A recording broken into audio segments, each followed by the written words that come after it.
Hello my dear viewers, myself Anwar Hussain Barbiya and I welcome you to my channel AHB Physics. So in the last class we are studying electric charges and fields का 7th lecture हम लोगों ने पढ़ा है. तो 7th lecture में हम लोगों ने क्या पढ़ा था? Electric dipole moment, electric field due to dipole. Electric field due to dipole के अंदर दो डेरिवेशन है, electric field intensity at any point on the axial line of dipole and electric field intensity at any point on the equatorial plane of an electric dipole. तो equatorial plane of an electric dipole जो है उसको हम लोग derive करते करते last में शायद यहाँ आने के बाद ये डेराइवेशन जो है ठप हो गया. इसका मतलब मेरा मोबाइल जो है ये थोड़ा पुराने ज़माने का है, इसमें स्पेस बहुत कम है, तो स्पेस खत्म हो गया था इसलिए वीडियो ठप हो गया. ठीक है, तो यहाँ तक हम लोगों ने किया था. अभी एक काम कीजिए, आप इसको कंप्लीट कर लीजिए. Means electric field intensity at any point on the equatorial line of an electric dipole. तो मैं इसको आपको समझा देता हूँ. Q into 2I is dipole moment. तो यहाँ पे सब्स्टिट्यूट किया है P, R square plus S square whole power 3/2 theta है. तो for R very very greater than A, इसका मतलब ये जो डिस्टेंस R है ये बहुत बड़ा है compare to the dipole length. Means dipole के लेंथ के हिसाब से ये R बहुत बड़ा है. इसको हम बोलते हैं पॉइंट डायपोल. आगे मैं आपको बताऊंगा. ए स्क्वायर कैन बी नेग्लेक्टेड. तो पॉइंट डायपोल के लिए ए स्क्वायर जो टर्म है उसको हम नेग्लेक्ट कर सकते हैं. अगर इसको नेग्लेक्ट कर देंगे तो हमारे पास क्या बचेगा? हमारे पास नीचे बचेगा आर स्क्वायर होल पावर 3/2, क्योंकि ए स्क्वायर नेग्लेक्ट हो गया. ये 2 कैंसिल है, सो आर क्यूब है.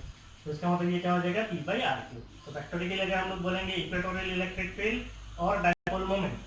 डायपोल मोमेंट का डायरेक्शन किधर है? ये हो गया हमारा डायपोल मोमेंट का डायरेक्शन. और इक्वेटोरियल इलेक्ट्रिक फील्ड का डायरेक्शन किधर है? इधर है. तो ये हो गया आपका इक्वेटोरियल इलेक्ट्रिक फील्ड का डायरेक्शन. ये दोनों ऑपोजिट हैं, इसीलिए इसके सामने क्या है? माइनस है. अगर हम लोग मैग्नीट्यूड में बोलेंगे what is the equatorial electric field, so the magnitude is 1/4 pi epsilon nought P by R cube. Minus भी नहीं रहेगा, पिकअप भी नहीं रहेगा. तो this is magnitude, this is vector form. ठीक है, तो पहले आप इसको कॉपी कर लीजिए. Then we will move with lecture 8. So lecture 8 में हम लोग कुछ नया पढ़ेंगे, वो भी इलेक्ट्रिक डायपोल के रिलेटेड है. तो पहले आप इसको कॉपी कर लीजिए, then we will move.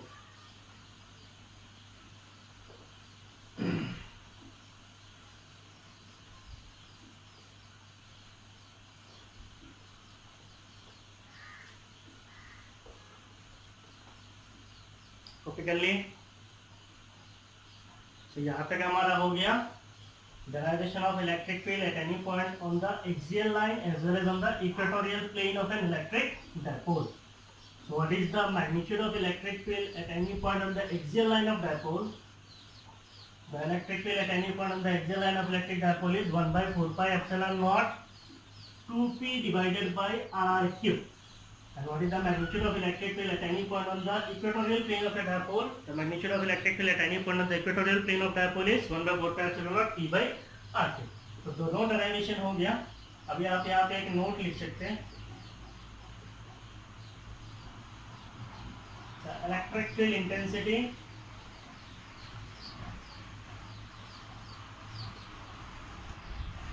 at any point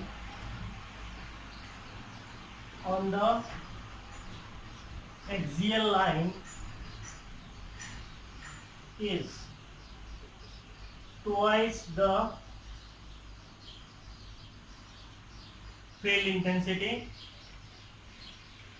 twice the field intensity at any point on equatorial line. So the electric field intensity at any point on the axial line is twice the electric field intensity at any point on the equatorial line. ये क्यों है? क्योंकि हमें पता है what is electric field at any point on the axial line. Electric field intensity at any point on axial line is 1/4 pi epsilon naught 2p divided by r cube. And what is the electric field at any point on the equatorial line of dipole? It is 1/4 pi epsilon naught P divided by R cube. That means we can say that axial electric field divided by equatorial electric field. Axial electric field 1/4 pi epsilon 2p by R cube है. इधर कितना है? नीचे कितना आएगा? 1/4 pi epsilon P by R cube. तो इसका मतलब क्या है? 2/1 है. So you can say it is 2. So you can say that the axial electric field is 2 times the equatorial electric field. So ये एक नोट है, इसको लिख लीजिए.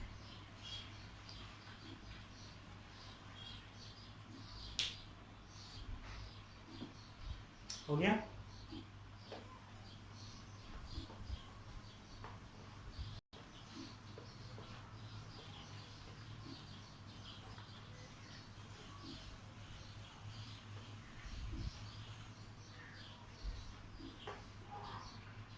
अभी हम लोग पढ़ेंगे और एक डेरिवेशन है, it is torque on A dipole in a torque on a dipole in a uniform external electric field। इसके अंदर बेसिकली क्वेश्चन आता है, derive an expression for torque experienced by an electric dipole when it is placed in a uniform external electric field। So simply torque on a dipole in electric field means अगर हम किसी एक dipole को electric field के अंदर रखते हैं तो उस डायपोल के ऊपर जो टॉर्क लगेगा उसको हमें डिराइव करना है। So for this we have to consider that we have a uniform electric field. मान लीजिए हमारे पास कोई एक यूनिफॉर्म इलेक्ट्रिक फील्ड है,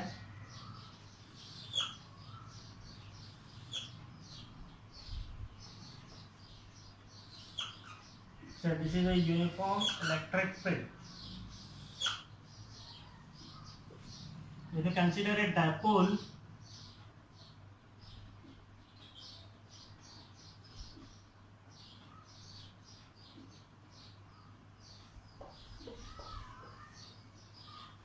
so this is our uniform electric field और ये हमारा डायपोल है।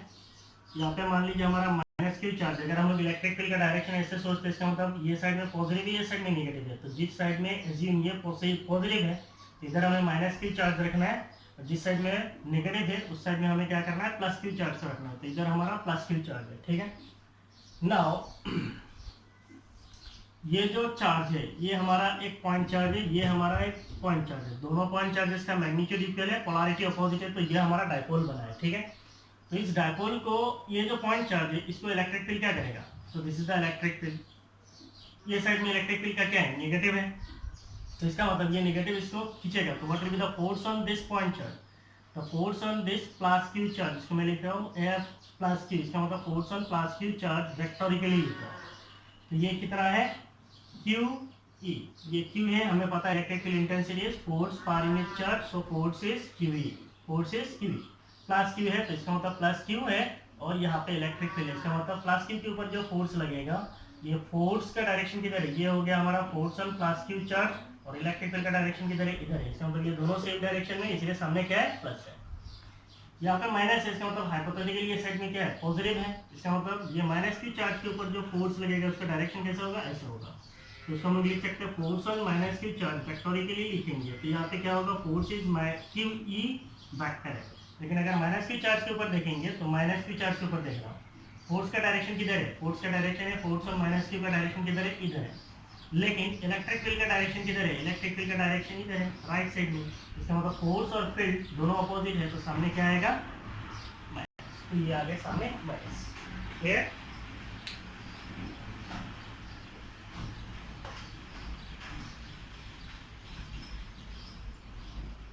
तो अगर हम लोग बोलते हैं ये पॉइंट चार्ज को हम लोगों ने पॉइंट ए में रखा है और ये पॉइंट चार्ज को हम लोगों ने पॉइंट बी में रखा है, कहाँ लिखूं, ये पॉइंट बी में रखा है, तो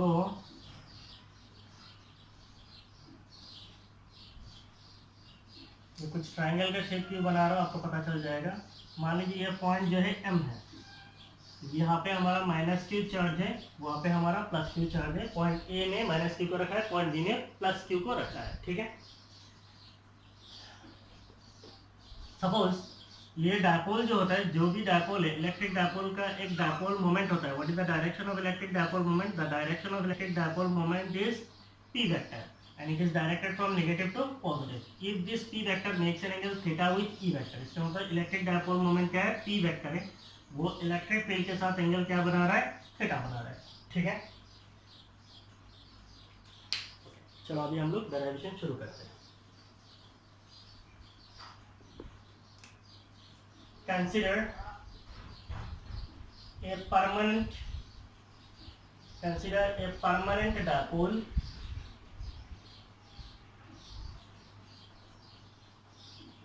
with dipole moment p vector. Consider a permanent dipole with dipole moment p vector placed in a uniform external electric field E vector. Consider a permanent dipole with dipole moment P vector placed in a uniform external field E vector. तो ये जो permanent dipole है, permanent dipole का मतलब क्या है? Permanent dipoles are the dipoles which has dipole moment even in the absence of external field. इसका मतलब क्या है? अगर हम लोग डायपोल मींस ऐसा कोई एक मॉलिक्यूल सोचेंगे जिसके अंदर पॉजिटिव चार्ज होगा और क्या होगा, नेगेटिव चार्ज होगा। पॉजिटिव नेगेटिव क्या है? सेपरेटेड है। पॉजिटिव नेगेटिव सेपरेटेड होगा तो डिस्टेंस क्या होगा? d फाइनाइट होगा। डिस्टेंस अगर फाइनाइट है तो डायपोल मोमेंट क्या है? p equal to q into b। तो इनका कोई किसी एक का मैग्नीट्यूड और जो d है वो d फाइनाइट है। इसका मतलब डायपोल मोमेंट क्या है? Dipole moment can not be equal to 0 means there is finite dipole moment. तो परमानेंट डायपोल का मतलब क्या है? परमानेंट डायपोल वो डायपोल है जिनका डायपोल मोमेंट रहता है even in the absence of external electric field. Means external electric field के बिना भी उनके डायपोल मोमेंट रहता है, उसको हम बोलते हैं परमानेंट डायपोल। तो हम लोगों ने इसको इलेक्ट्रिक फील्ड में रख दिया है। Consider a permanent dipole with dipole moment is placed in an external electric field E vector such that E vector makes an angle theta with E vector। तो इसको हम लोगों ने ऐसे रखा है कि जो इलेक्ट्रिक डायपोल मोमेंट वेक्टर है और इलेक्ट्रिक फील्ड वेक्टर है उनके बीच में एंगल कितना है? थीटा है। So what will be the force on plus q charge is qe vector। force on plus q charge is qe vector and force on minus q charge is minus qe vector। so force on plus q charge is qe vector and the force on minus q charge is minus qe vector। so what will be the net force on the dipole? The net force on dipole will be equal to force due to plus q charge plus force due to minus q charge। That means अगर हम लोग net force निकालेंगे, force due to plus q कितना है? qe है और force due to minus q क्या है? qe है। इसका मतलब net force कितना है? 0 है। So we can say that the net force acting on dipole is 0। the net force acting on dipole is 0। इसके ऊपर कोई भी नेट फोर्स नहीं लगेगा। अब अगर नेट फोर्स नहीं लगता है तो टॉर्क आएगा, क्योंकि हम लोगों ने पढ़ा था टॉर्क क्लास 11 में, याद है? What is torque? Torque denoted as tau, it is force into perpendicular distance. तो force into perpendicular distance between two antiparallel forces is your torque. तो अगर हमारा नेट फोर्स ही 0 है, इसका मतलब टॉर्क कितना होगा? 0 होगा। लेकिन डायपोल को जब हम लोग मींस इलेक्ट्रिक डायपोल को जब इलेक्ट्रिक फील्ड के अंदर रखते हैं तो उसका टॉर्क 0 नहीं होता है। फोर्स 0 हो सकता है लेकिन टॉर्क 0 नहीं होता है। ये टॉर्क 0 क्यों नहीं होता है? क्योंकि हमारा जो डायपोल है, ये डायपोल के अंदर जो चार्जेस है, this two charges are separated. अगर हम लोग बोलते हैं यहाँ पे एक चार्ज है, ये हमारा माइनस क्यू है, और दूसरा चार्ज कहाँ पे? यहाँ पे है, प्लस क्यू है। तो इनके बीच में क्या है? सेपरेशन है। नाउ यहाँ पे इसके बीच में कितने पॉइंट्स है? इसके बीच में इनफाइनाइट पॉइंट्स हैं और ये सारे पॉइंट्स में जो फोर्स लगता है, इन पॉइंट्स पे जो फोर्स लगेगा, मान लीजिए एक पॉइंट है 1 है, तो इस पॉइंट 1 पे जो नेट फोर्स होगा, मान लीजिए force at point 1 that is the net force can not be equal to 0। Means हर एक पॉइंट पे जो फोर्स होता है वो 0 नहीं होता है, लेकिन डायपोल के लिए नेट फोर्स 0 होता है। इसका मतलब there is separation between the 2 point charges। due to separation the forces at different points on the dipole are different। due to this there will be torque acting on the dipole। कहानी समझ में आया? Dipole का दोनों charge plus Q minus Q दोनों मिला के net charge 0 है, नेट फोर्स 0 है। लेकिन डायपोल के दोनों चार्जेस के बीच में सेपरेशन होने की वजह से डायपोल के हर एक पॉइंट पे जो फोर्स लगेगा वो अलग अलग लगता है। वो सारे फोर्सेस अलग अलग होने की वजह से ये सारे फोर्सेस मिलके एक नेट टॉर्क देता है, उसको हम लोग डिराइव करेंगे। तो इसको अभी लिखेंगे। दो the net force on dipole is 0।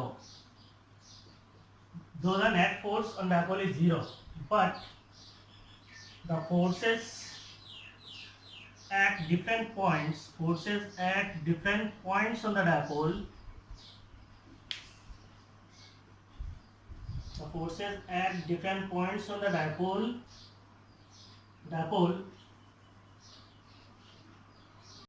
contribute to a torque on dipole। तो इस सेंटेंस के अंदर आपका कहानी आ गया। दो the net force on dipole is zero, dipole के ऊपर नेट फोर्स जीरो है, but the forces at different points on the dipole. तो डायपोल का जो पॉइंट्स है, अलग अलग पॉइंट्स है, हर एक पॉइंट्स पे फोर्स अलग अलग होगा, and that will contribute to a torque on dipole, जिसकी वजह से डायपोल के ऊपर क्या आएगा, एक टॉर्क आएगा। So what is the magnitude of torque acting on dipole? The magnitude of torque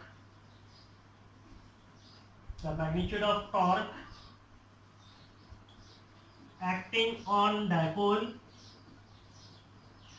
is the product of magnitude of either force and the perpendicular distance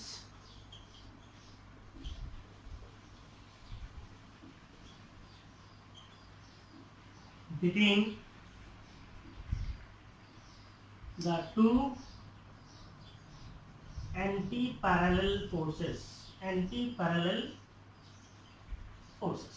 The magnitude of torque acting on dipole is the product of magnitude of either force and the perpendicular distance between the two anti-parallel forces। तो ये हो जाएगा magnitude of torque। तब तक हम लोगों ने क्या कंसीडर किया कि हमारे पास एक इलेक्ट्रिक डायपोल है, इसको हम लोगों ने एक यूनिफॉर्म इलेक्ट्रिक फील्ड के अंदर रखा है। प्लस क्यू चार्ज के ऊपर फोर्स लग रहा है क्यूई वेक्टर, और माइनस क्यू के चार्ज के ऊपर लग रहा है माइनस क्यूई वेक्टर। दोनों मिलाकर नेट फोर्स कितना है, जीरो है। लेकिन डायपोल का जो एक्सिस है, डायपोल का एक्सिस के हर एक पॉइंट पे फोर्स अलग अलग लगेगा। इन पॉइंट्स पे जो फोर्स अलग अलग लगता है, जिसकी वजह से ये सारे पॉइंट्स मिला के एक नेट फोर्स लगता है। उस एक नेट फोर्स नहीं बोल सकते, ये सारे पॉइंट्स के ऊपर फोर्स लगता है, जिसकी वजह से डायपोल के ऊपर एक टॉर्क लगता है। उस टॉर्क का जो मैग्नीट्यूड होता है, वो मैग्नीट्यूड कैसे निकालते हैं? Torque is force into perpendicular distance. So it is the product of magnitude of either force. तो यहाँ पे दो फोर्स है, एक है force due to plus Q, दूसरा है force due to minus Q. इन दोनों में से किसी एक का मैग्नीट्यूड लेना है और perpendicular distance between to anti parallel forces, और परपेंडिकुलर डिस्टेंस लेना है। मैं आपको बता रहा हूँ, तब तक आप इसको लिख लीजिए।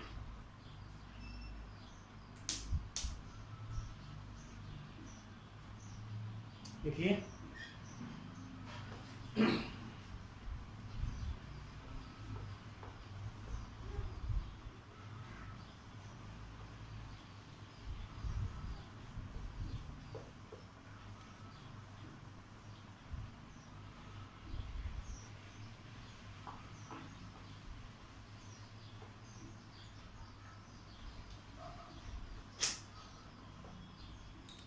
now if we say the magnitude of torque का सिंबल क्या है, टाउ है। It is equal to the magnitude of torque acting on dipole is the product, ये एक प्रोडक्ट है, मैग्नीट्यूड ऑफ आइदर फोर्स, किसी एक फोर्स का magnitude. So force on plastic charge जो है, इसका अगर मैं मैग्नीट्यूड लेता हूँ तो मुझे क्या आएगा, Q. Force on minus Q charge का अगर मैं मैग्नीट्यूड लेता हूँ तो कितना आएगा, क्यू। दोनों का मैग्नीट्यूड सेम है। तो टॉर्क का जो मैग्नीट्यूड है, इट इज आइदर फोर्स, कोई एक फोर्स का मैग्नीट्यूड लेना है। So what is that magnitude? It is QE into perpendicular distance between anti parallel forces. तो एक फोर्स मेरा कैसा है, एक फोर्स इधर है और दूसरा फोर्स किधर है, इधर है। ये दोनों फोर्सेस ऑपोजिट डायरेक्शन में, इसलिए इनको कहा जाता है anti parallel forces. Perpendicular distance between anti parallel forces का मतलब इस फोर्स का लाइन अगर मैं बोलूंगा, ये मेरा फोर्स क्या है, फोर्स ऑन माइनस क्यू है, और ये मेरा फोर्स ऑन प्लस क्यू है। इनके बीच में परपेंडिकुलर डिस्टेंस कौन सा होगा? सो ये हो गया परपेंडिकुलर डिस्टेंस, यहाँ से लेके यहाँ तक, ये हो गया perpendicular distance between anti parallel forces. इस डिस्टेंस का मैंने नाम दे दिया बी एम। तो यहाँ पे क्या लिख सकता हूँ, बी एम। हो गया।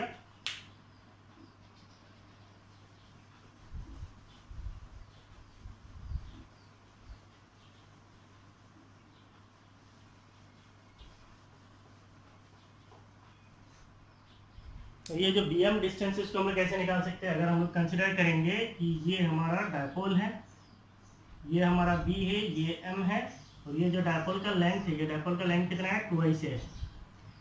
तो ये एंगल कितना है, थीटा है, क्योंकि ये इलेक्ट्रिक फील्ड के साथ, अगर ये इलेक्ट्रिक फील्ड है तो इसके साथ एंगल कितना बनाता है, थीटा। तो ये भी कितना होगा, थीटा है। तो यहाँ से अगर हम लोग बोलते हैं sine theta, what is sine theta? Perpendicular. So it is B M divided by hypotenuse. तो ये हो गया हाइपोटेन्यूज, हाइपोटेन्यूज कितना है, 2i से। तो यहाँ से अगर हम लोग बी एम बोलेंगे तो ये कितना हो जाएगा, 2i से sine theta. So you can say that the torque is QE और Bm को हम क्या लिख सकते हैं 2 A sin थीटा। तो ऐसे चीज़ों को मैं निकाल रहा हूँ, नहीं तो बाद में आप लोग भी इसको लिखने लगेंगे और बाद में पूरा खिचड़ी बना देंगे, ठीक है। Now you can say that the torque tau will be equal to Q into 2I से को अलग कर दीजिए Q, ये 2I से अलग कर दिया, इसके साथ क्या आएगा E sin theta. Now Q into 2I से क्या होता है? Q into 2I से is electric dipole moment into E sin theta. Q है क्योंकि हमें पता है electric dipole moment is defined as Q into 2I से, that is magnitude of either charge and the dipole length। तो यहाँ पे sin थीटा है, torque is a vector quantity, electric dipole moment vector quantity, electric field vector quantity। Vector quantity का sine theta कब आता है? तो इसको अगर हम वेक्टोरिकली बोलेंगे, vectorially tau vector will be equal to p cross e। So अगर हम वेक्टोरिकली लिखेंगे then it is p cross e, magnitude में लिखेंगे then it is p sin theta. So the magnitude of torque is p sin theta, vectorially it is tau vector will be equal to p cross e।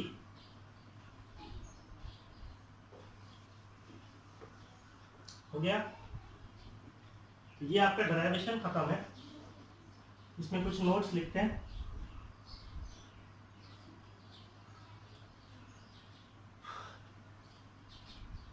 The torque acting on dipole, the torque acting on dipole tries to align the dipole or tend to align the dipole, tend to align the dipole in the direction of electric field। तो ये जो हमारा dipole है इसका एक point ये है, मान लीजिए ये पॉइंट है, यहाँ पे एक फोर्स लग रहा है किधर, इधर, यहाँ पे एक फोर्स लग रहा है किधर, इधर। तो ये दोनों फोर्सेस की वजह से टॉर्क लगेगा, टॉर्क की वजह से ये डायपोल क्या करेगा, the dipole will try to rotate. तो डायपोल क्या करेगा, रोटेट होने की कोशिश करेगा।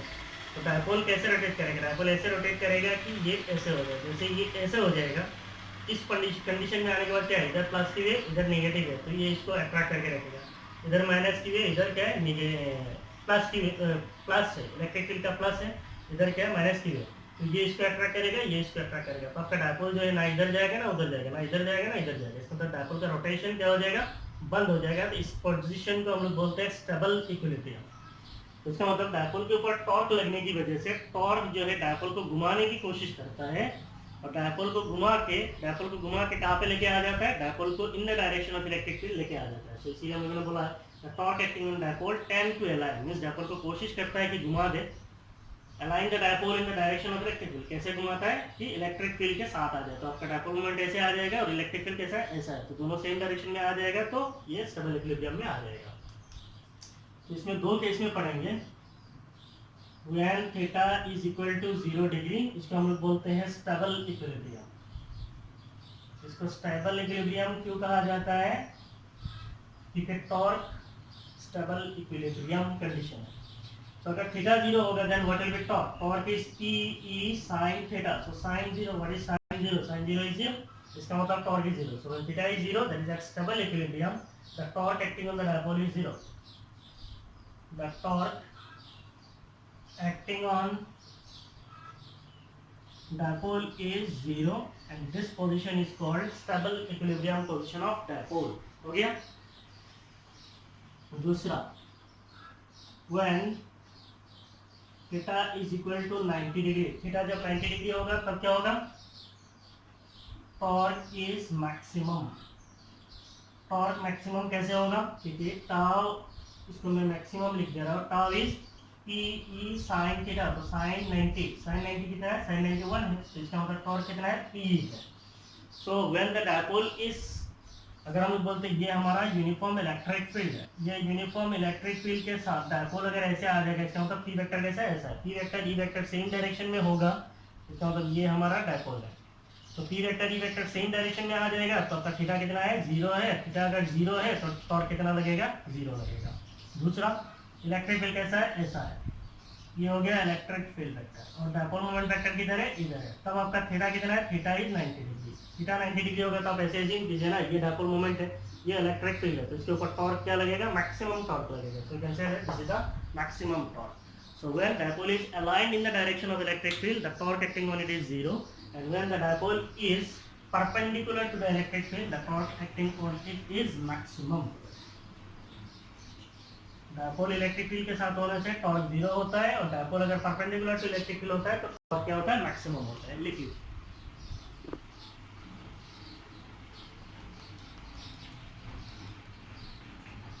तो आपको ये नीचे का लाइन जो है नहीं दिख रहा है, टॉर्क इज मैक्सिमम, मैं यहाँ पे लिख दे रहा हूँ tau max will be equal to P E sine 90। तो इसका मतलब क्या है, पी है। So the torque acting on dipole is maximum and it is P E. तो अब तक हम लोगों ने क्या पढ़ा है, torque experienced by an electric dipole placed in an external uniform electric field. So when the dipole is aligned in the direction of electric dipole moment, जब when the dipole is aligned in the direction of electric field, इसका मतलब dipole का dipole moment vector और electric field vector दोनों अगर same direction में होता है तो थीटा जीरो है, टॉर्क कितना होता है, जीरो होता है। And when the dipole moment vector and electric dipole moment vector they are when the dipole moment vector, this is electric field, when the electric field and electric dipole moment vector are perpendicular, then theta is 90 degree, and if theta is 90 degree the torque experienced by the dipole is maximum. तो उसके बाद हम लोग छोटा छोटा दो definition पढ़ेंगे, derivation तो हो गया। पॉइंट डायपोल क्या होता है, what is a point dipole?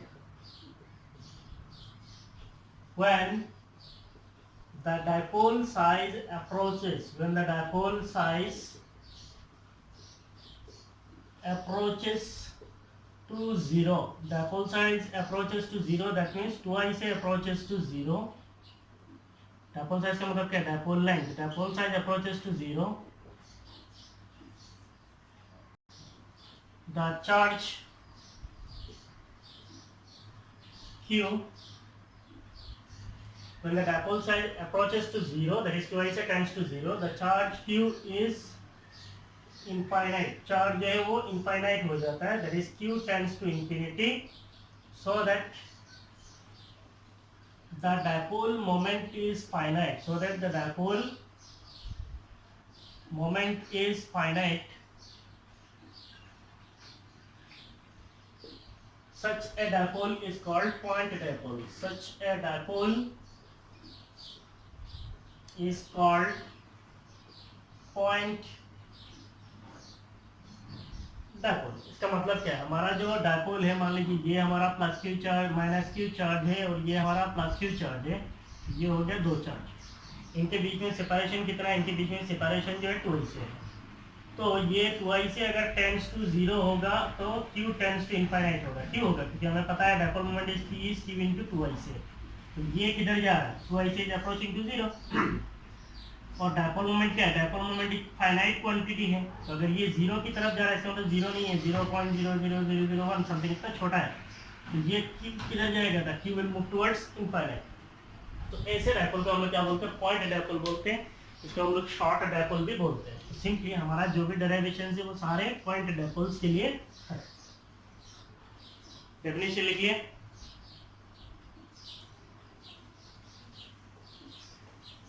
उसके बाद आता है physical significance of electric dipole. तो एक और छोटा सा टॉपिक है, that is physical significance of electric dipole. Physical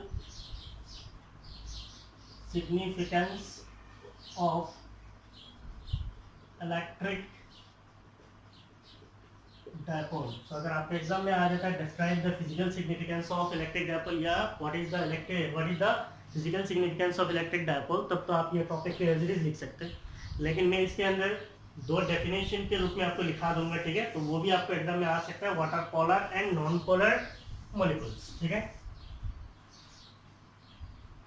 in heading डाल लीजिए,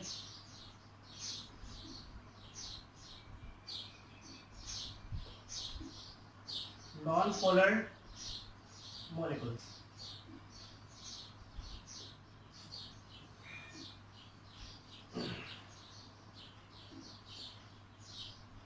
So these are the molecules definition पे लिख देता हूँ, द मॉलिक्यूल्स, डेफिनेशन में लिखेंगे तो अलग हो जाएगा, चलो स्टोरी में ही लिखता हूँ।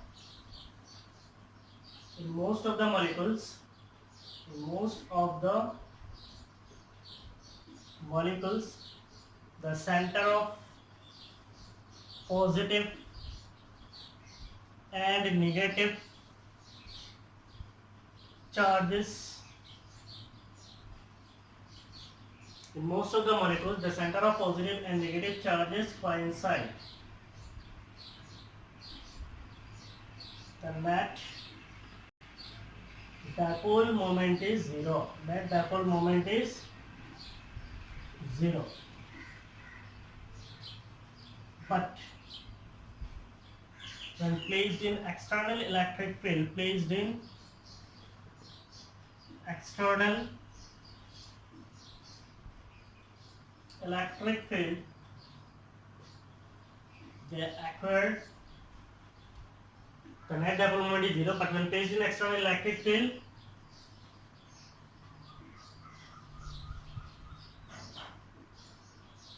dipole moment is induced. Dipole moment is induced. Such molecules are called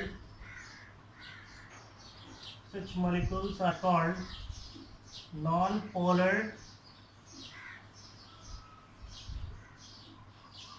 molecules. Definition को लिख लीजिए।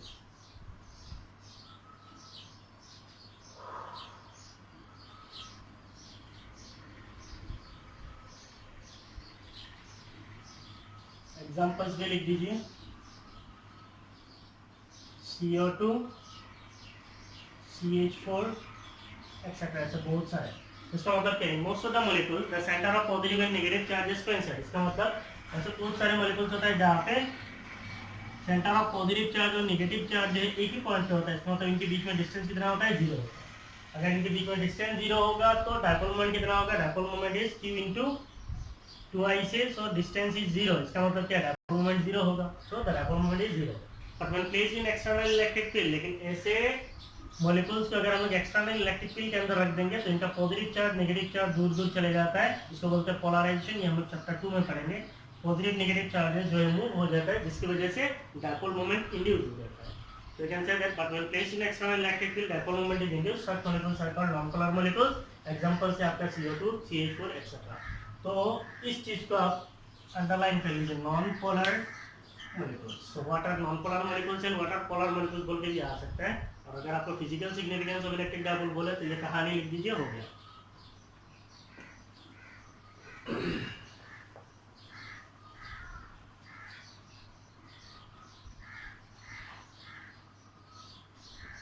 In some molecules, the center of positive and negative charges, center of positive and negative charges are separated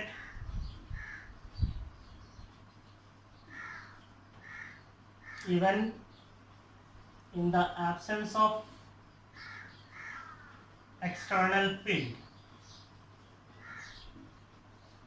In some molecules, the center of positive and negative charges are separated even in the absence of external field. Such molecules, तो इसके साथ थोड़ा और information add कर लो। In the absence of external field and have permanent dipole moment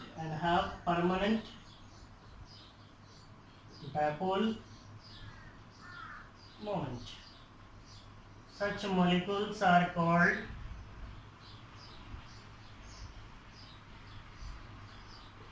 polar molecules.